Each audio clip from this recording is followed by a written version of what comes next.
The Stop Mass Incarceration Network is a national network that is building a movement to stop the injustice of mass incarceration and police brutality, and the racially biased policies and practices of the police, the courts, and the U.S. legal system. And to support the rights of prisoners and the formerly incarcerated. Right now, we are engaged in two crucial battles that concentrate what we're all about: justice for Trayvon Martin and building support for the courageous California prisoner hunger strike.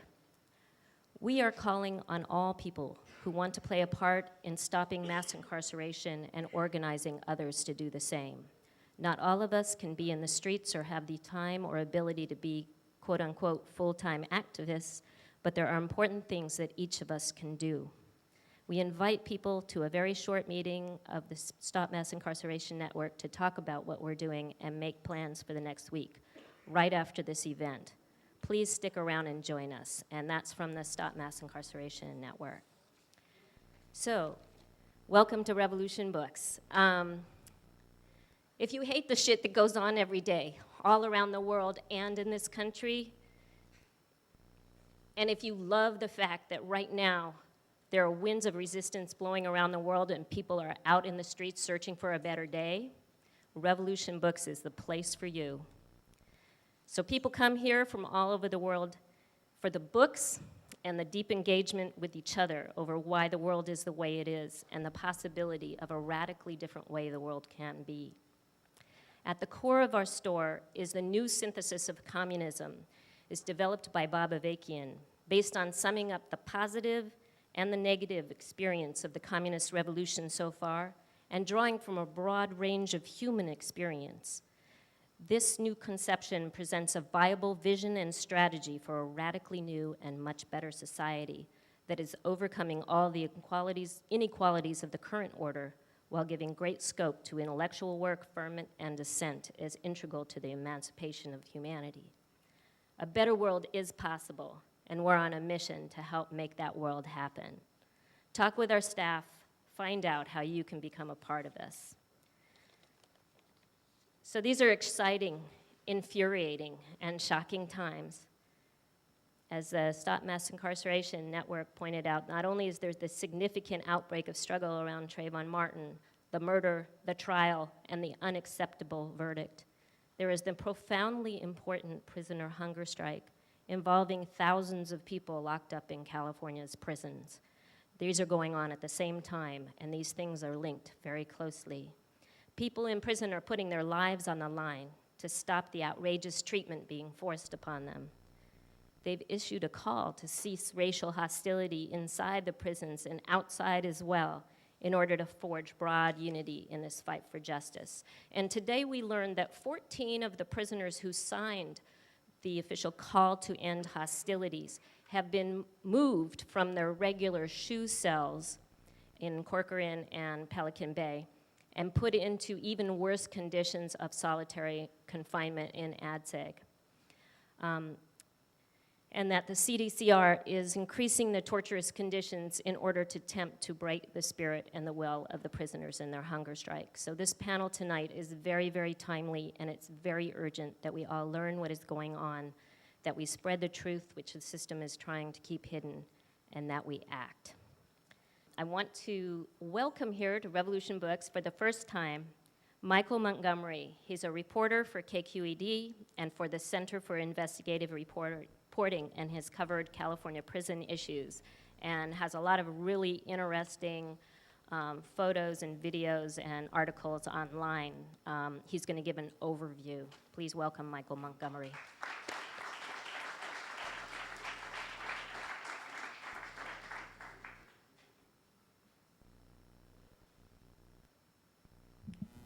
Thank you. It's nice to be here. I am going to give a sort of, sorry.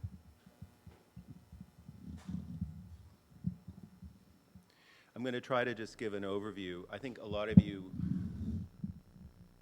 know what the issues are at stake with Pelican Bay and the prison system. I'm sort of an outside observer in a way, but I have been up to Pelican Bay many times in situations different than your guys' situations.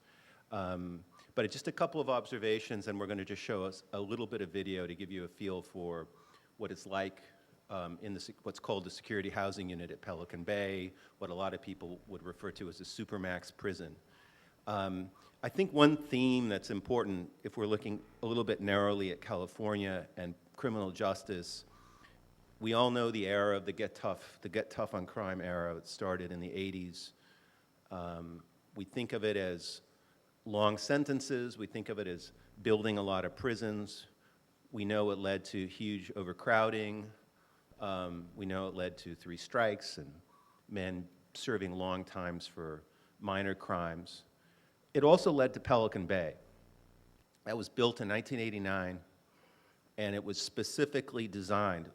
Sorry, it's a prison within a prison. So the section of Pelican Bay called the Security Housing Unit, this is where the hunger strike started, was designed differently than other prisons. And it was designed on this supermax model, which I would say to incapacitate inmates, to keep them separate from others, to keep them in isolation, solitary confinement, whatever you want to call it.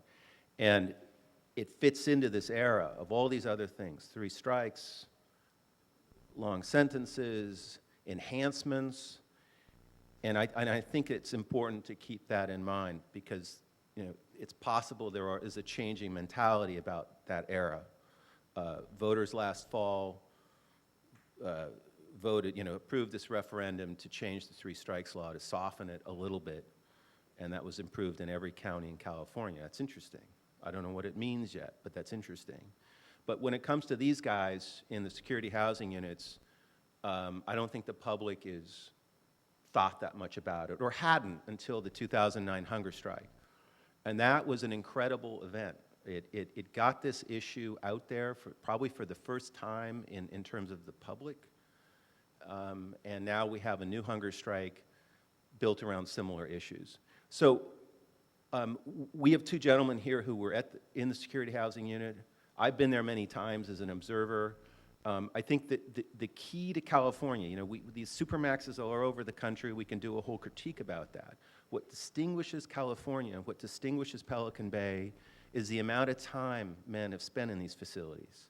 It's extremely unusual in a country that locks up lots of people. It's very unusual to have men in these facilities for 20, 25 years, and to have the kind of restrictions we've seen. We did a story last week about one seemingly tiny restriction at Pelican Bay, which was no photographs. These guys went down, and they weren't allowed to have their picture taken for their families. Even the men at the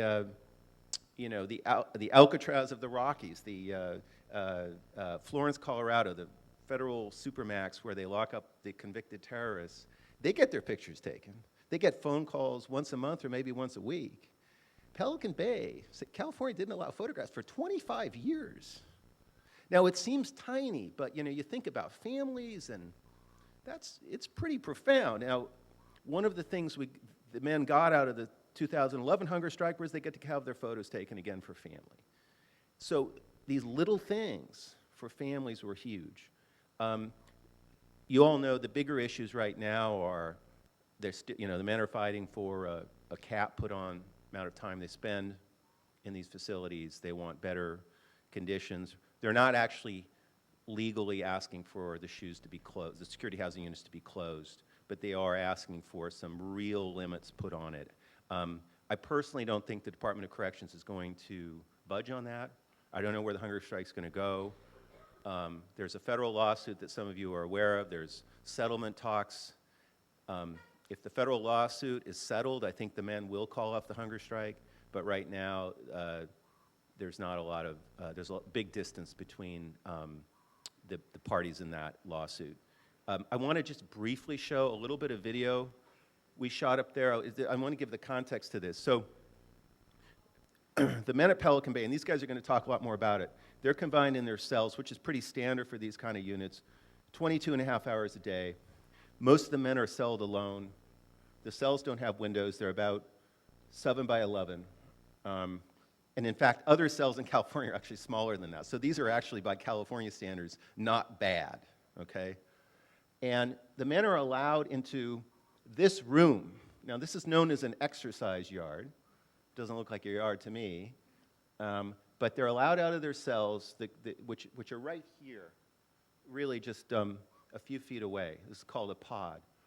And they're in their cells all day, all night, with the exception of about an hour and a half. And the doors opened electronically, so they actually don't really see the guards. And they're brought in here, and they're able to exercise for about an hour and a half. Now, these are 20-foot-high walls, no windows, and then they're half covered by plexiglass. So actually, legally, this is considered outdoor. Under Title 15, it's considered an indoor-outdoor yard because of the amount of fresh air that's circulated in. I mean, this is the legal framework here. This is the law. I've been in jails where the men are given their outside rec time, and it's all about air circulation. It's not about whether you're outside or not, which is, I think, very interesting. So we were able to go in, and we were able to get a GoPro. I knew that. Sorry, just one other point. With men at Pelican Bay SHU, they can't be with anyone else. They can't be out of their cell in the presence of any other person unless they're in restraints. So we were thinking, well, how would we film a guy who's not in restraints, who's exercising? Because I think, we really wanted to capture this. And we can't be in there. He would be in restraints, and then he wouldn't be able to exercise. So we decided we'd put a GoPro camera on the wall and then just film him. And the staff agreed to this, and let's just roll a little bit of it. And this is a guy, sorry? Yeah, this is just to point out, and this is another thing you need to understand. This guy, Jeremy Beasley, is a gang dropout. He had gone through the debriefing process, which is hugely controversial, and most people see it as snitching.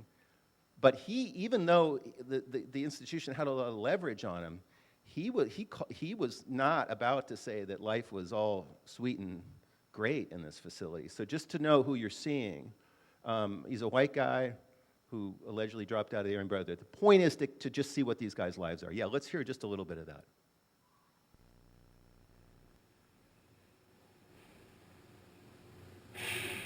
He's still cuffed. For the past 15 years, life for inmate Jeremy Beasley has been simple and stark. 22 and a half hours locked alone in a windowless cell. Then, for about 90 minutes, he's moved into a concrete pen without windows. So they're taking his cuffs off through a slot. He's one of more than 1,000 inmates who live in these conditions at Pelican Bay State Prison, California's highest security lockup. So the handball was actually a concession from the Department of Corrections after the hunger strike. Prior to the hunger strike, these guys couldn't even have balls. And over in the corner is a drain pipe that inmates, prisoners are sometimes able to talk to each other through because they connect to other exercise areas. I haven't had human contact with anybody without being in chains since 2004. The conditions back here are horrible. You don't get no sunlight. You don't get no. The only exercise is a walk on the yard, which I don't know if you've seen the yards yet. And now we get a stupid handball to throw around the wall. And it's fun for the first 10 minutes when you're out there by yourself. It's a new little toy. But like with any new toy, you get bored of it real quick.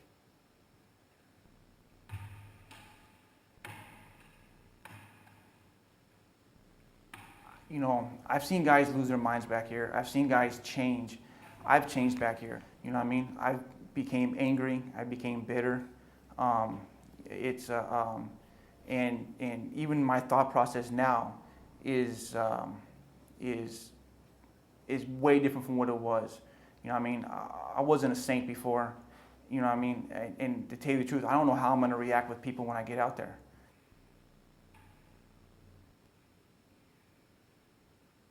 I believe that certain people should be isolated. I believe I'm seeing things a little bit different now. Well, even back then, I mean, I kind of see how CDC has isolated for who we were, what we've done.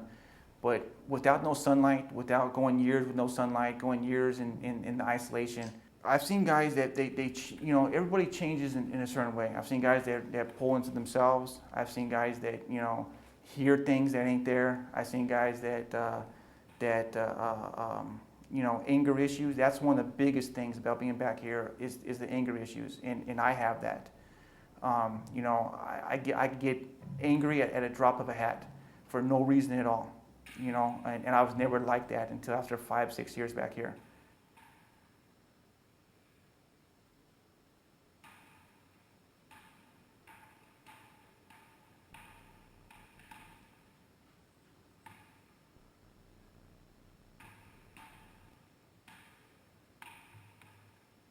It would be nice to look outside. It would be nice to look out a window and see you know, the outside. That would be nice. When was the last time you saw the moon? The moon? I don't even know. It would have to have been back in 98. 1998. Yeah, 1998 at the very least, yeah. Star. Okay, I just want to, so just to say again, this guy's a dropout. This guy was negotiating his way out of Pelican Bay, okay? Means that had a lot of leverage on him. These guys aren't popular. He's not a hunger striker. And I just want to say that in spite of all the leverage the department had on him when we interviewed him, he said what he said. The other thing I want to say is to keep in mind that these men who have organized the hunger strike, they're doing it from isolation. I mean, it's quite remarkable what they've been able to accomplish in 2011 and this year. I mean, you know, a pencil and paper. It's amazing. Whatever, you know, their demands, and I just want to leave it there that it's, you know, I'm not part of the movement. I'm, you know, in a way an observer, but I've been in these places, and I can't imagine guys creating a universe the way the universe they've created from those kind of conditions. These are tough guys. These are really strong-willed, tough guys, and I don't know where it's going to lead. I hope it doesn't lead to their deaths, but I think they're ready to take this a long ways.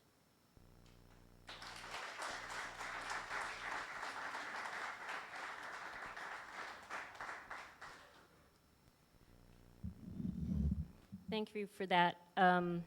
If you want to really get the feel of what it's like to enjoy exercise in the exercise yard, I think there's an extended YouTube that's 25 minutes long where he walks around, and you get the feeling.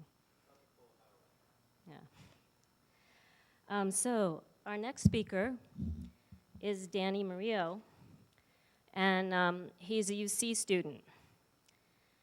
Danny was arrested at 16 years young and sentenced to 15 years in state prison. 17 months were then spent in AgSeg, the Hole, and 6 years in the Security Housing Unit, the SHU. Currently an undergraduate at UC Berkeley in the Ethnic Studies Department and a George Miller Scholar, we're honored to welcome Danny.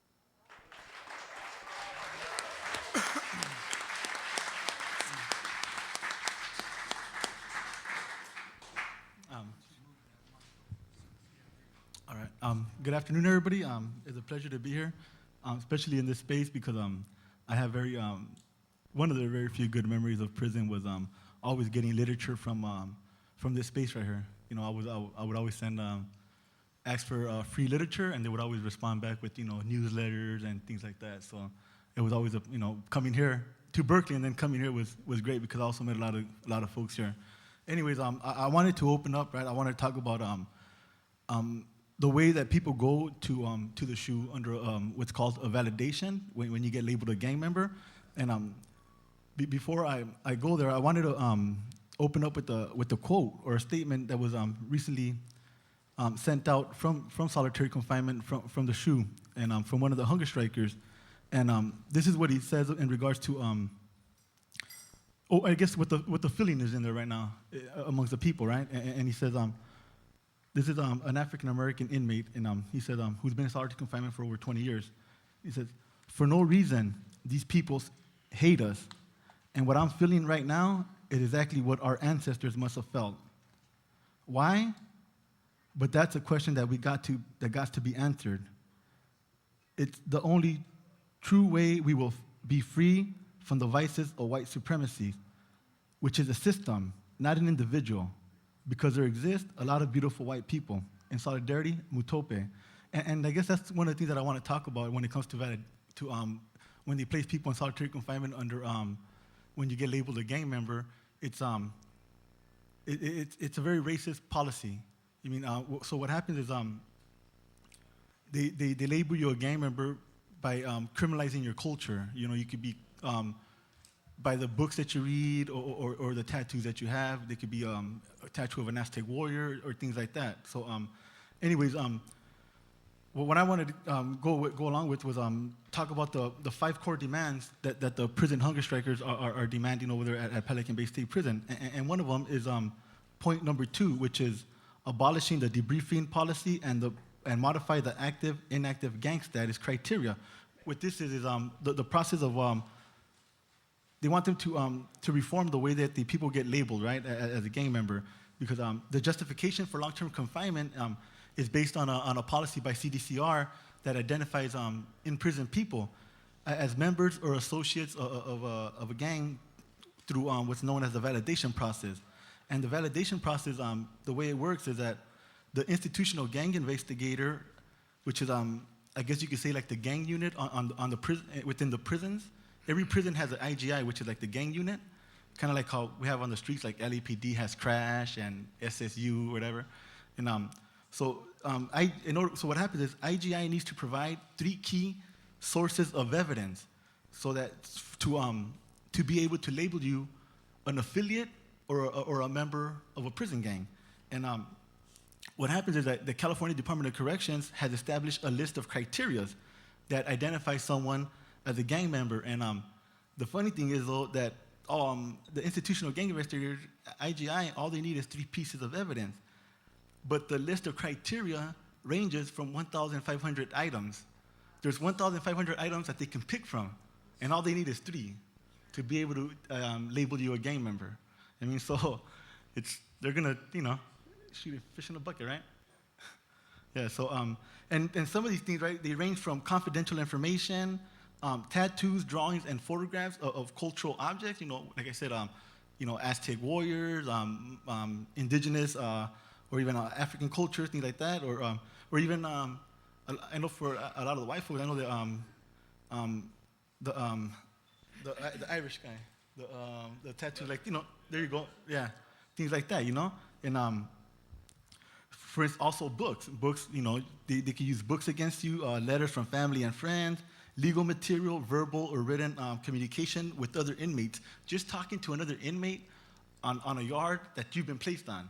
You've been placed on a yard without having no decision of where you're gonna go, but they place you there, and you just happen to meet someone that you're good friends with, and he's labeled a gang member, and just because your association with him, you're labeled a gang member. You know what I mean? So what I'm saying is that, I speak from personal experience in regards to the validation process, and for me, it's part of a racist and repressive system of white supremacy, right? And again, when I talk about white supremacy, I'm not talking about an individual. Instead of, I'm talking about a mentality or an ideology, because anybody could be a white supremacist. You don't necessarily have to be white. Remember Zimmerman, amen?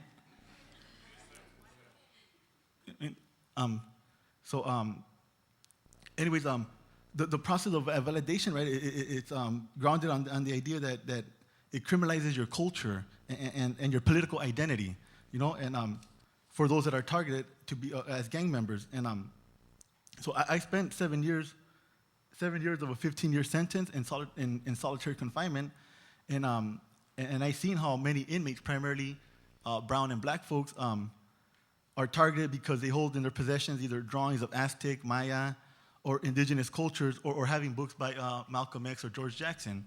And what this tells me is that I can spend the rest of my life in solitary confinement just because I seek to know the knowledge of my culture or my people.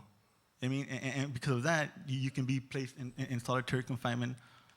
It could be for a year or for the rest of your life. I mean, it all depends on what your sentence is, and so then, but then there's also, so once you're placed in the SHU, if you're a lifer, you're there for the rest of your life. I mean, and but there's a process, right, that allows for you to get out. And Mike has just, he talked about that, and it's the debriefing process, right? And so for those that cannot endure the torture tactics that solitary confinement imposes on the mind and the body and the soul, right? For those who are not able to endure the sensory deprivation, the physical isolation and the unremittent everyday routine, it's just of solitary confinement. The California Department of Rehabilitation established what I think is a divide and conquer tactic that continues to perpetuate the state-manufactured violence that exists within CDCR. And the reason I say it's a state-manufactured violence is because me, as a person, if I have a friend who was placed in solitary confinement for a long period of time because somebody gave up information about him, and me, and I, and just the way things are in prison, though. I mean, if somebody puts your friend in solitary confinement for a long time, and you run into the person that did it, if you run into the person that gave up that information on your best friend, something's gonna happen. So that's why I mean it's state manufactured, because the system, the state knows that they're putting this person's life at risk once he gives up information. And then they just throw him on, they'll throw him out on the yard, and if he gets stabbed, he gets stabbed. If, hopefully he, that's just what happens, though. You run the risk of, of being hurt because of giving up information. And for me, for me, the debriefing process, right? For me, it just continues the cycle of torture and repression, because what happens is, if I were to give up information on my friend right here, just so that I can get out of the hole, it doesn't solve anything. All it does is put somebody else in the same place that I was in, and it just continues the same process of the psychological torture. So now it's not only me and my family that have been affected by solitary confinement. Now it's somebody else's family that's going to go through the same thing that I went through.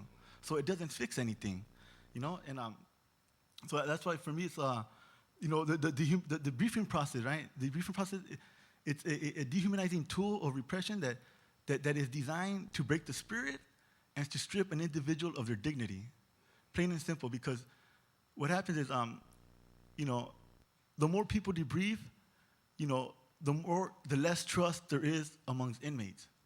You can't trust there's always that line like, this guy already told once, how can I trust him? How can I trust him with my life? So, and that's, anyways, I also wanted to touch on the, on point number 3, which was that the hunger strikers are demanding that CDC comply with the recommendations of the U.S. Commissions and Safeties on Abuse in Prisons. It comes from an article of 2006 regarding an end to long-term solitary confinement. And again, I wanted to share another quote that I just found recently from an inmate that I actually know and that I met while we were in solitary confinement. And he talks about this inmate's name's Hashima Denham, and he's confined right now to Corcoran at the security housing unit at Corcoran State Prison. And one thing that he, what kind of like caught my attention was when he addresses the issue of torture and how the definition of it, right? And he says torture must be defined by the effects it has on its victims. No one who has been confined to these indefinite torture units for any length of time, either single or double cell, that means either you have a cellmate, has escaped the psychological and physical devastation of the torture unit. And that's true, though, because, as the individual you guys just seen right now, how he talks about, when I was in the SHU, for the most part, I was single cell, and there were times, though, where I already went into the SHU, I already had went into prison with anger issues, So just being in solitary confinement or even just being in prison, period, only added to that, So I know that, and while in the SHU, that is true. You do become angry. I know another thing that for me was you become hypersensitive to noise, because it's very, very quiet, and it's one of the things that when I first got to Pelican Bay SHU was when I got there, the homies, or when I say homies, I'm from LA, the folks from Southern California. One thing they told me, you always got to be on your toes. You always got to be on your toes. You don't be having your earphones on your ears. Don't be having your TV too loud, because we need you to be listening. Because at any moment, the prison guards can come in, and it's and you can hear it when they're gonna do a raid. Like you can just hear boots on the floor, like from far away, just like boom, boom, and you hear the chains clinking, and like, oh shit, they're about to raid. Start hiding everything you got. And it's it's just, I'm sorry.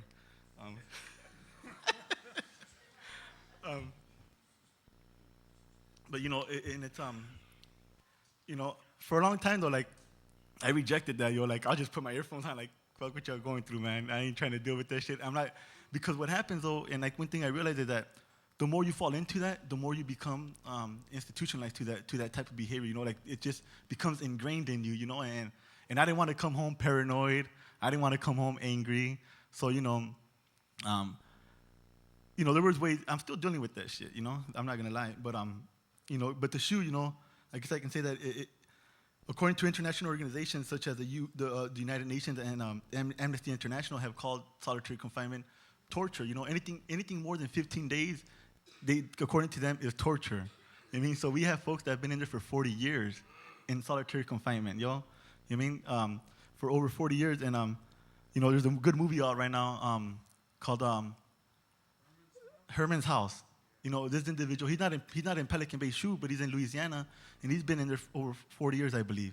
You know what I mean? So that's just wrong, So that's it. That's my word right there, though. Thank you.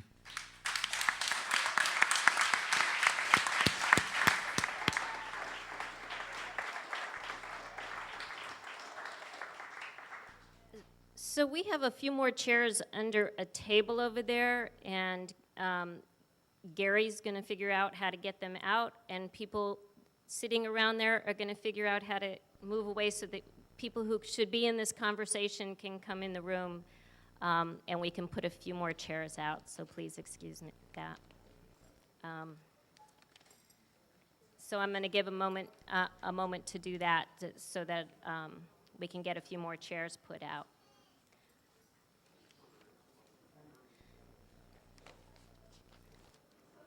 So did you find the chairs?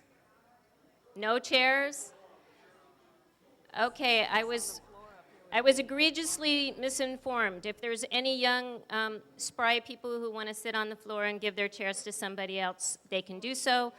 And there's space up front here, on the floor by me.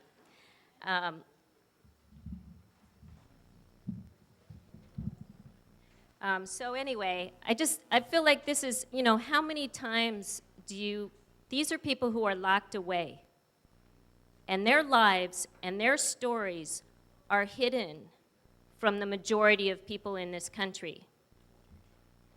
And their stories, some of their families don't even know their stories because they don't want to tell their families what they're going through because they don't want to break their hearts. So the next speaker, yes. Oh, I see the next speaker has gone out of the room. So we're taking a quick break. I think what I want to do is let people know that our co-sponsor for tonight, Stop Mass Incarceration Network, wanted to circulate a sign-up sheet. It's in back of you, Jacques, So I encourage people to sign up if they want to stay in touch, if they want to act, if they want to send the updates to other people and family that they know, and if they want to spread the word and build struggle to support these prisoners on hunger strike. So, Stephen is back. Stephen Czifra is a UC Berkeley student as well. He spent a total of 8 years in solitary confinement, including 5 in the Pelican Bay SHU. Along with other UC students and professors, he is now taking part in a rolling solidarity fast in support of the prisoners and their demands. Please welcome Stephen.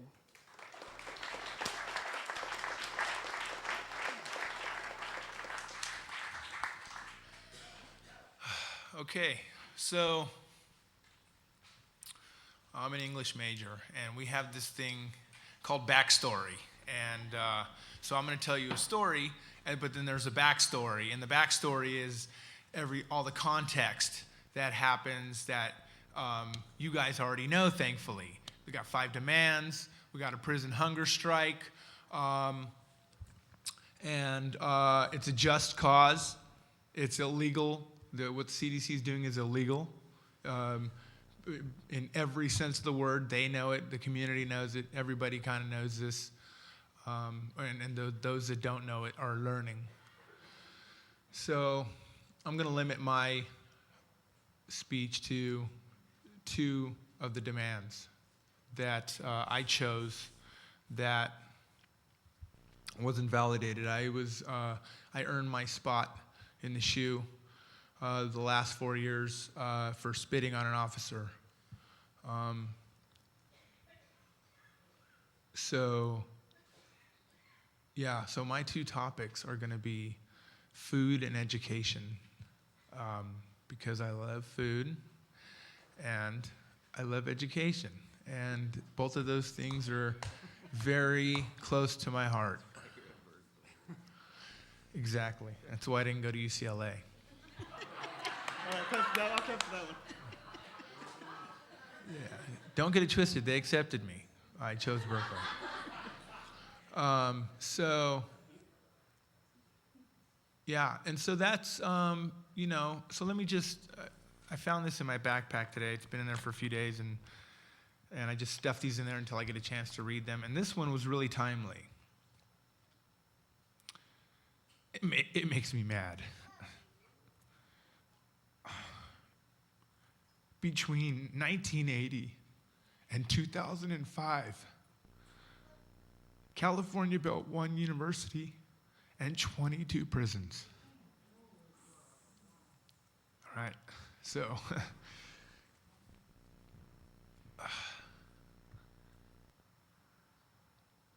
that's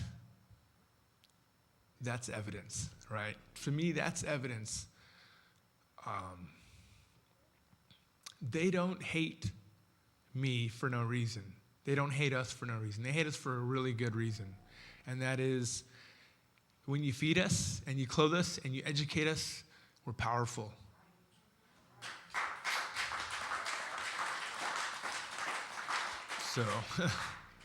So I was sitting in a room today with a handful of formerly incarcerated people, and we're sitting up on the 6th floor of the Barrows building at Cal Berkeley.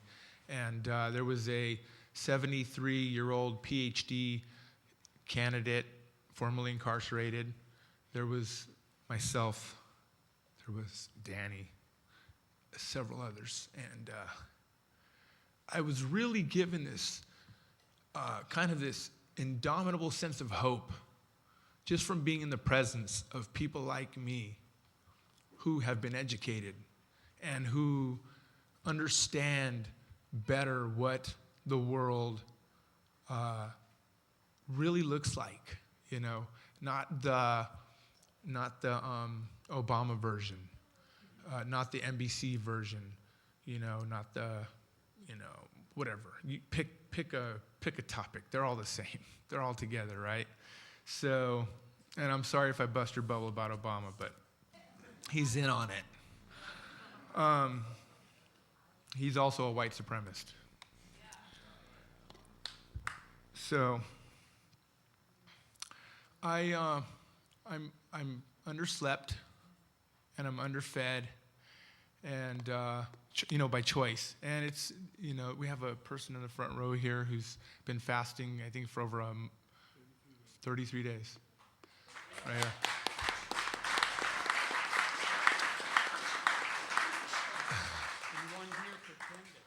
And Andreas from 10 days.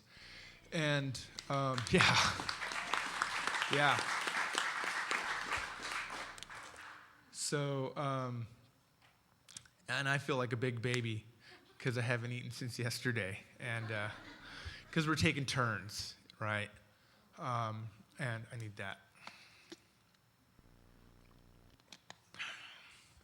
So, what the evidence tells me is that, there's, I don't believe in coincidences. Things happen at the same time. That's, I guess, the definition of coincident. But I don't think that they're unrelated. And so, or in other words, where there's smoke, there's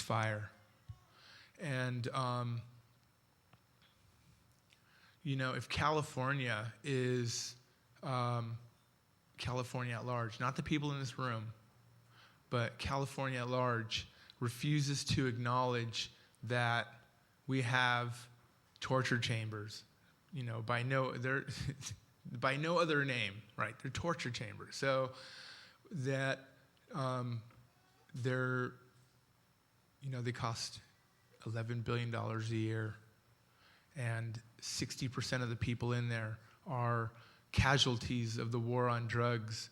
And you could really just open the doors and everything would be fine.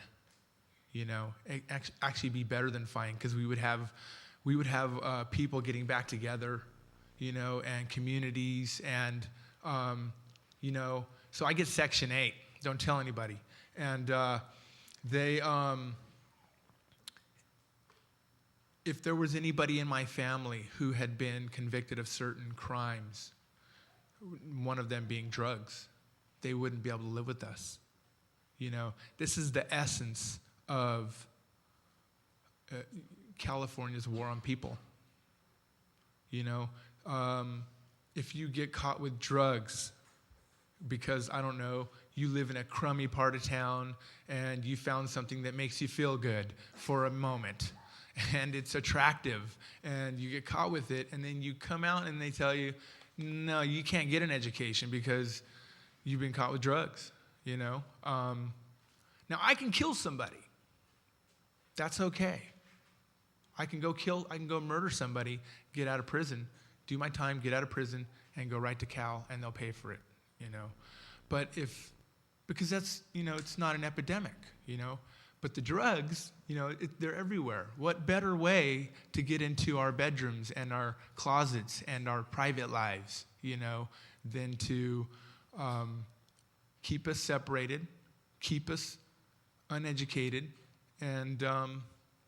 and for the people in the SHU, this is what it comes down to, If you give these guys nutrition, and if you give these guys a book. Danny went to college in the SHU, and because they don't want to, you have to have an exception to the rule. That way you can point to the exception and just kind of ignore the rule, And so this is what really angers me the most is, so Danny went to he pulled his own strings, actually. It wasn't offered to him. Somebody else happened to have the books, and he got them, and he ended up at Cal. Right? So, where would we end up? Where would these guys end up if they started giving them education and food, and started giving them power? So, thank you.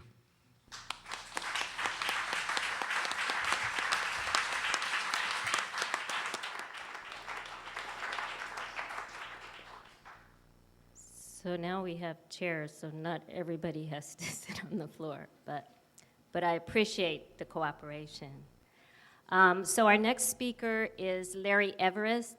Larry Everest is the author of Oil, Power, and Empire, the U.S., Iraq and the U.S. Global Agenda. And he's also a writer and correspondent for Revolution newspaper, which is at revcom.us. And check out the recent interview he did with Carol Strickman, who's an attorney who works closely with the hunger striking prisoners. Please welcome Larry Everest.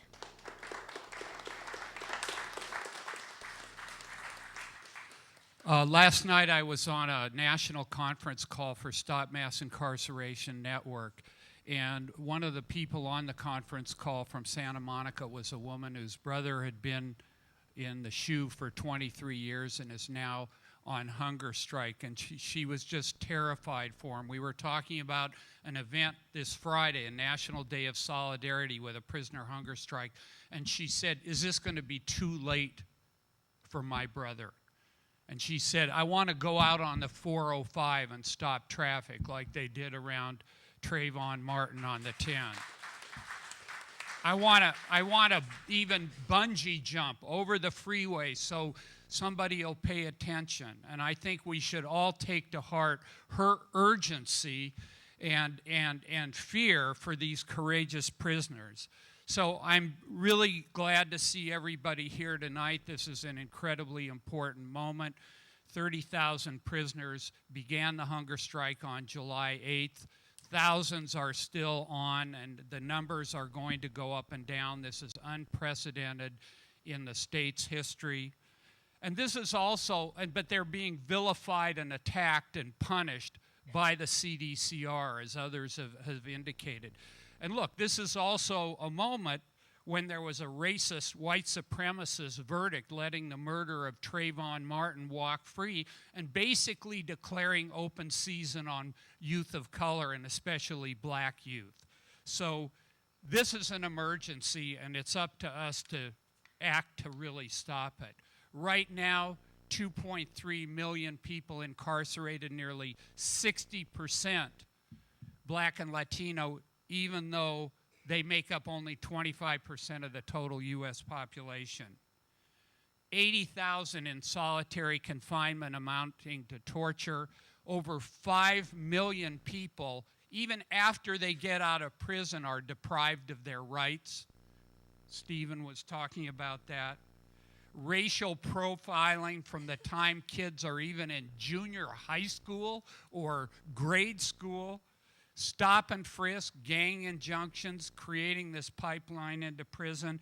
And every night, the U.S. Immigration and Customs Enforcement Agency detains 33,400 immigrants, hundreds in solitary confinement. And as Carl Dix has pointed out, all this amounts to a slow genocide. Genocide being defined as something that prevents a people from surviving and thriving. That's the definition of it, which could become a fast genocide. And this Zimmerman verdict and all the implications of that could be one thing that pushes it toward that kind of a fast genocide. I want to talk for a minute about what's behind this, and others on the panel have talked about it. First, we know this is not a post-racial society. In 1980, there were 500,000 people in prison. Now there are 4 times that many. And Mike talked about all the different, facets of this whole thing. And the question is why? If you read Michelle Alexander and other researchers, the question is not higher crime rates among the oppressed communities, any more than white communities. So what's the deal?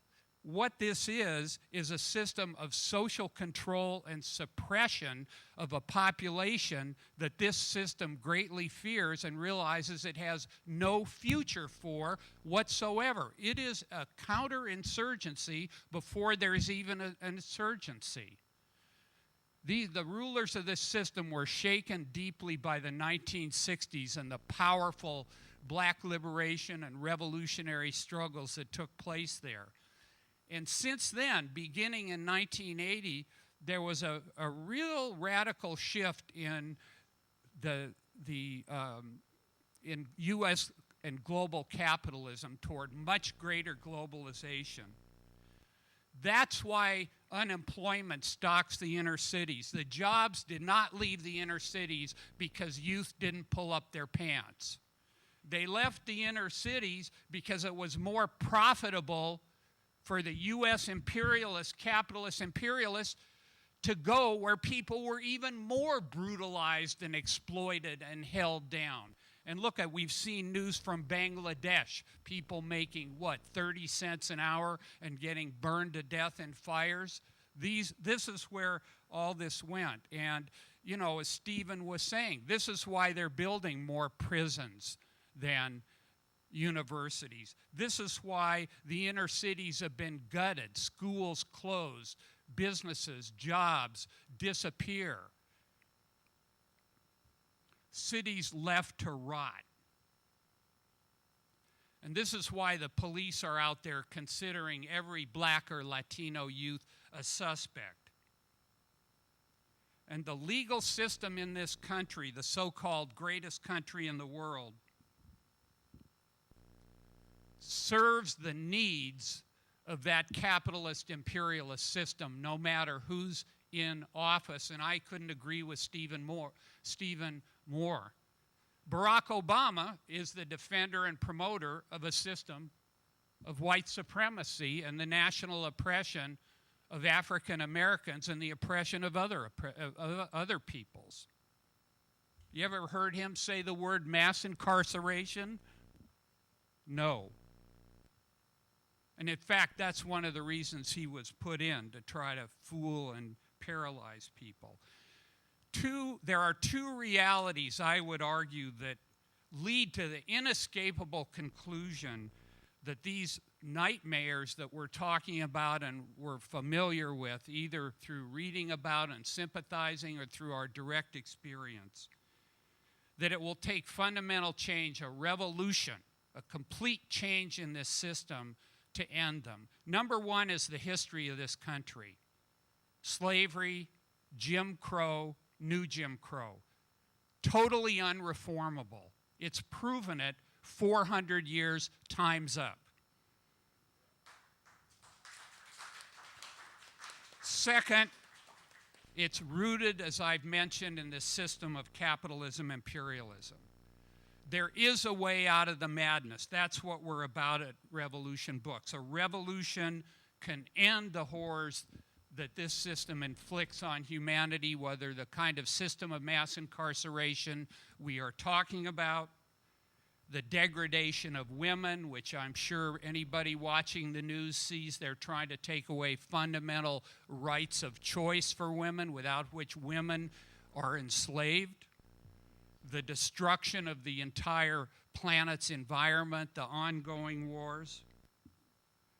Revolution is possible, and a better world is possible. And we here at Revolution Books argue that it's based on the theoretical development of the science of communism by Bob Avakian.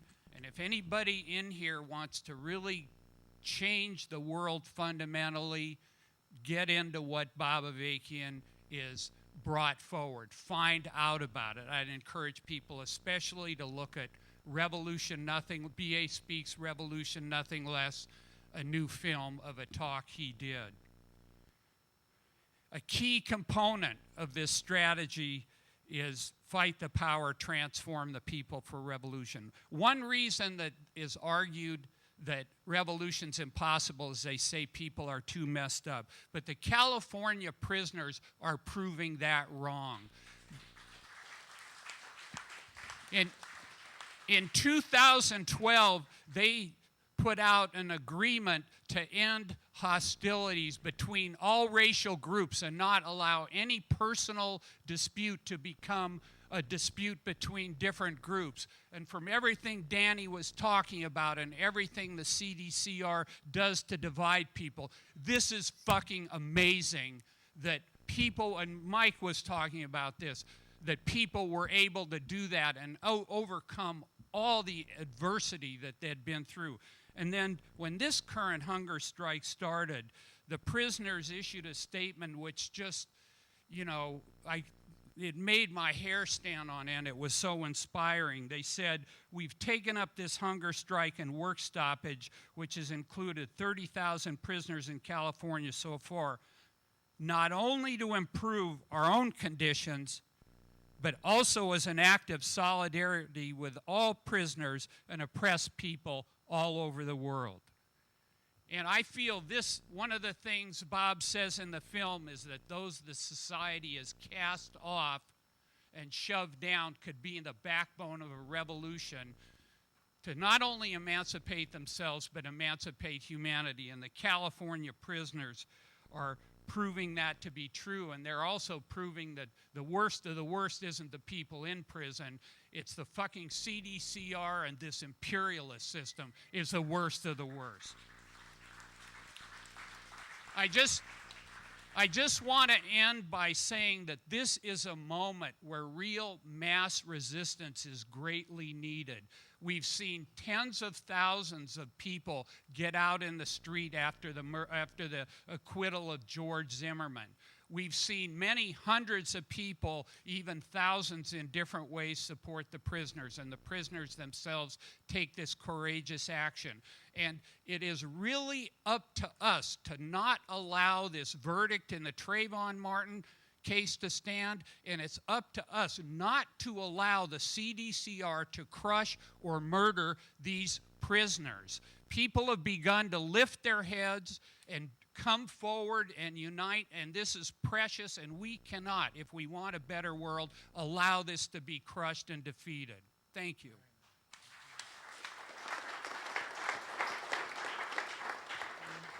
Our last speaker is going to link things up a little. The U.S. does not only imprison its own citizens from coast to coast, it imprisons people from all over the world. And Thomas Conteris has a website called closegitmo.net. Stop U.S. torture in Gitmo and U.S. prisons. He's a director program of the Americans of Nonviolence International, and he has recently interviewed prisoner hunger strikers in Pelican Bay. Please welcome him.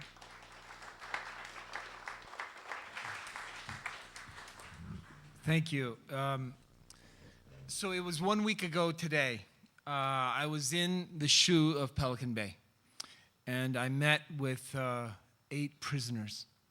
And 2 of them particularly, I want to call out their names. One of them is Paul Red, right here from the Bay Area, the East Bay Area, from Oakland, California. Paul Red, presente. And another is Todd Ashker. And if you want to see Todd Ashker's photo, you can watch it on the archive of Democracy Now! I work for Democracy Now! In Espanol. I founded it 8 years ago, and I've taken leave of Democracy Now! Because I've decided to go on hunger strike in solidarity with these prisoners in California. And I'm not alone, and my sister Cynthia is here. I want to give her a little bit of time. But Todd Ashker his words were spoken 2 years ago on Democracy Now! And you can hear his voice if you go into the archive. But this morning, you can see his photo. I saw him, and I said, my God, that's Todd. I was just with him a week ago today. And Todd wrote a letter while I was interviewing him. When you visit prisoners, there's the glass that is between you because there can be no human contact, and you speak to them through a telephone. And he decided to hold up a letter onto the glass, and I transcribed it. And I want to just read you his words because they just speak completely to what we're talking about here this evening. From Pelican Bay SHU, hunger strike day 3. That was 7 days ago. Today is day 10. Todd Ashker, SHU short quarter. Greetings. On Monday, July 8th, tens of thousands of prisoners in California were joined by prisoners in at least 4 other states and 2 other countries. On a massive peaceful protest, hunger strike, and work stoppage, our strike continues. We are demanding an end to decades of systematic state-sanctioned torture and other forms of oppression.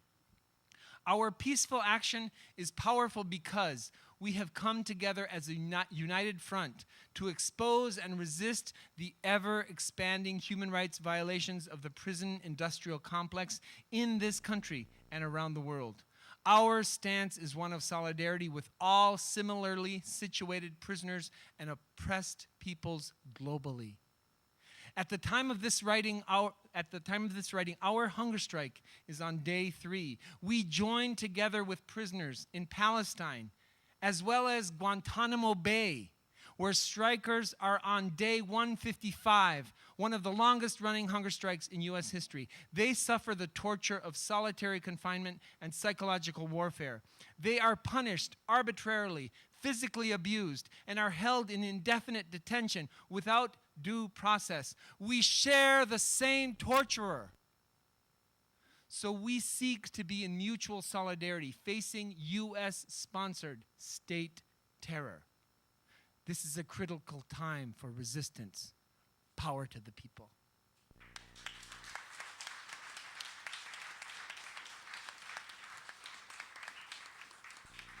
So I would love to share with you more, but my family suffered torture under the military dictatorship sponsored by the U.S. My mother's family is from South America, and my uncle spent 8 years under the dictatorship, tortured and in prison. My aunt as well. And I decided to dedicate a large part of my life to revealing U.S. policy is very much involved in state-sponsored torture. And we see it in the Pelican Bays. We see it in other prisons here in California and around this country, as well as in U.S. foreign policy, which tortures prisoners in Guantanamo every single day with force feeding, among other ways. So I was going to ask all of you to think of what you want to contribute to this discussion. I really think I would start getting messed up in the head, like, after a week. I don't know, maybe have a little grain of insanity in there, but, like, I really don't, like, how did you guys stay normal through that long, like, being in there? I mean, prison already puts you, I imagine, in, like, a fucked up mindset.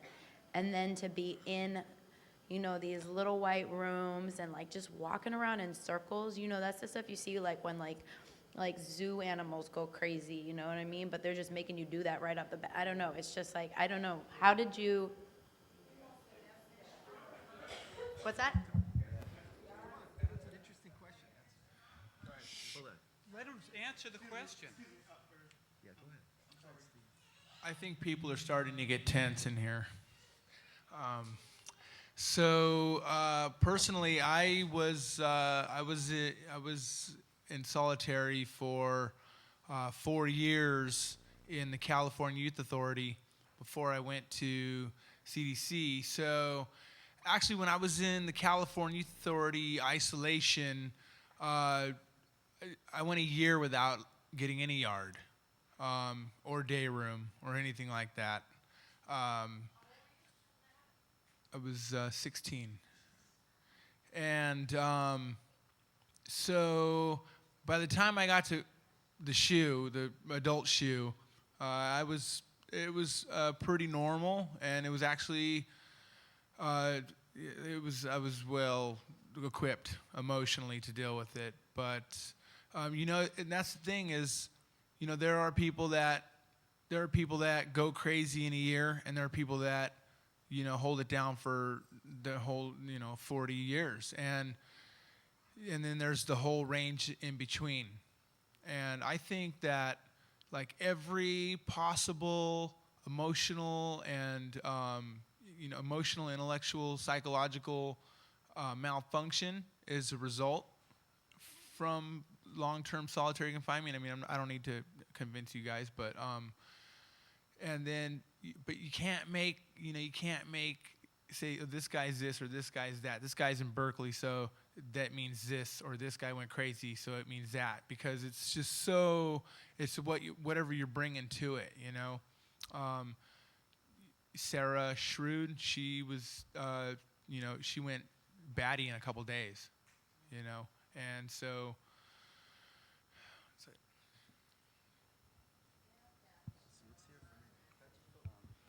I guess for me, I've always, even at a young age, even prior to my incarceration, around maybe like 1995, I had one of my best friends. He had got arrested for a carjacking, and I remember I had given him the gun to go, you know, to go do whatever he was gonna do. And I felt bad for him, and I remember he called me the next day after he got arrested, and he was telling me, "Hey, don't worry about it." And he goes, "Don't worry about it. I'm gonna see you in Pelican Bay." I mean, not in a bad way though. No, not in a bad way. Like, he said, "Don't worry about it." You know, he was looking at a lot of time for a carjacking, you know, and every time he, "Don't worry about it, man. You know, I'll see you one of these days, and we'll be in Pelican Bay." And when I heard that became my motto for a long time. That, you know, I would tell my homies that when I get busted, if I don't get killed by my 18th birthday, I'm gonna end up in prison, and I'm gonna end up in Pelican Bay SHU. You know, and that all my life I've always wanted to go to Pelican Bay SHU because you know, I come from a community. I come from a community where I have 8 of my homies from my community that are right now sitting in Pelican Bay SHU. And some of these guys, you know, these are guys that I used to look up to. I mean, some of these guys I never even met, but everybody just talks about them. "Oh, the homie so-and-so, he's up there. He's been up there since 91. He's been in prison since 78. And he's just like, you know, and so when I got to prison, you know, my mindset was already made, like, you know, I'm going to the SHU. And it happened. made it happen. And it's when I got there that, started talking to some of the guys, and I remember having a conversation with an individual. My first time, I just barely got there. And we went, you go outside to the, what they call the yard, and they knock on the door. I don't know if you guys seen, there's a door, not the one that he comes out of, but there was a door, and you knock on that door, and there's always somebody on the other side, and you could talk to them through the door. You got to put your ear to the door, and you could talk. And I remember talking to an individual, and he told me, hey, so what do you, what's going on? Where you from? What's going on? How much time you got? And every time I got 5 years left. He goes, so what are you doing? And this is an individual, he's been there for a long time. I go, I ain't tripping. I got 5 more years to go. I still got time. And I remember he told me, no, man, that's bullshit, man. If you don't fucking start planning for your future right now, you best believe you ain't never gonna leave. And that shit, it hit me, yo. It hit me, and I remember that's just, at that time I didn't have nothing going for me. I didn't have a GED. I tried the GED like 2 times when I was in juvenile hall. I didn't pass it, and so I was like, I don't need that shit anyways, I've gotten this far, and so I took, and this is the beautiful thing about what happened in Pelican Bay SHU was that when I started doing the GED, I was in a pod with 7 Southerners. That means 7 Mexicans from Southern California, and there was only 1 individual from another race, and it was a white guy, right? And unfortunately, this guy, nobody took care of him. Nobody would send him money. No, he didn't have no family, and but we always took care of him. Every time we would go to store, all the homies would go to store. We would always put a bag in front of his door. And anyways, one day he mentioned that that he was good at math, and that's what always has killed me. Yo, math has always killed me, And I told him, oh, hey, man, well, look, man, I'm thinking about, I'm trying to, build up the courage to take this GED. And he goes, well, look, man, if you ever need help, just let me know. And I remember for a whole year, Monday through Friday at 5 o'clock after dinner, I would call him. And for an hour or 2, he would be my tutor. Like, I wouldn't see him. I'd be in my cell. He would be in his cell. And, he was doing that not because, he didn't have to, but yet, just out of the kind of his heart, say, don't trip, I'm going to help you. And he did, and once I got my GED, that just, my I don't know what it was, but I was like, my motivation, it kind of just, it filled me up, and from there I just started doing the college courses, and just one thing led to another, and when I got out, I just said, fuck it, I ain't got nothing else to do. I got out, I got a job that was paying me $8 an hour at a warehouse, and that's the only thing I could get, and I was like, nah, fuck this shit, man, I'm going back to school, and if I have to be broke for the next couple of years, I've been broke my whole life, right? So what's a couple more years,